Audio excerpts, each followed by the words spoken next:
கோவையில் காங்கிரஸ் கட்சி சிறுபான்மைத்துறை சார்பாக அன்னை சோனியா காந்தி பிறந்தநாள் விழா. கரும்பு கடை பகுதியில் பொதுமக்களுக்கு இனிப்புகள் வழங்கி கொண்டாட்டம். காங்கிரஸ் கட்சியின் முன்னாள் தலைவரும் மாநிலங்களவை உறுப்பினருமான அன்னை சோனியா காந்தியின் பிறந்தநாள் நாடு முழுவதும் உள்ள காங்கிரஸ் கட்சியினர் கொண்டாடி வருகின்றனர்.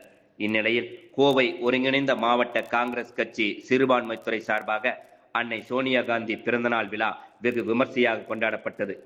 தமிழக காங்கிரஸ் கமிட்டி சிறுபான்மைத்துறை மாநில தலைவர் முகமது ஹாரிப் தலைமையில் நடைபெற்ற விழாவில் கோவை கரும்புக்கடை பகுதியில் பொதுமக்களுக்கு இனிப்புகள் வழங்கப்பட்டது. இந்நிகழ்ச்சியில் தமிழ்நாடு காங்கிரஸ் கமிட்டி சிறுபான்மைத்துறையின் மாநில துணைத் தலைவர் பகீர் மற்றும் குறிச்சி சர்க்கிள் தலைவர் முகமது இஸ்மாயில், கோவை தெற்கு மாவட்ட காங்கிரஸ் கமிட்டி சிறுபான்மைத்துறை மாவட்ட தலைவர் ஹாரூன், கோவை மாநகர் மாவட்ட காங்கிரஸ் சிறுபான்மைத்துறை தலைவர் அப்துல்லா அசார், கோவை வடக்கு மாவட்ட காங்கிரஸ் சிறுபான்மைத்துறை தலைவர் தாவூத் அலி மற்றும் மாவட்ட நிர்வாகிகள் முகமது இஷா தனபால், ரியாஸ் அகமது, ஷேக் ஷாபு, அகமது கான், அமீர், ரிஃபாயாதீன், ரியாஸ், ரிஷ்வான் உட்பட பலர் கலந்து கொண்டனர்.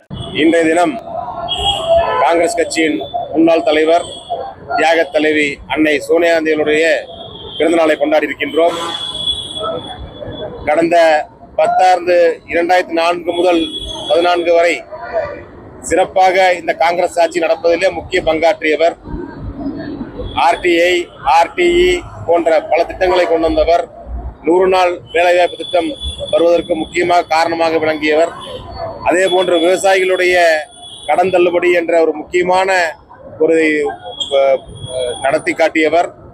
ஏழை எளிய மக்கள் இந்த நாட்டிலே சந்தோஷமாக வாழ வழிவகுத்தவர்.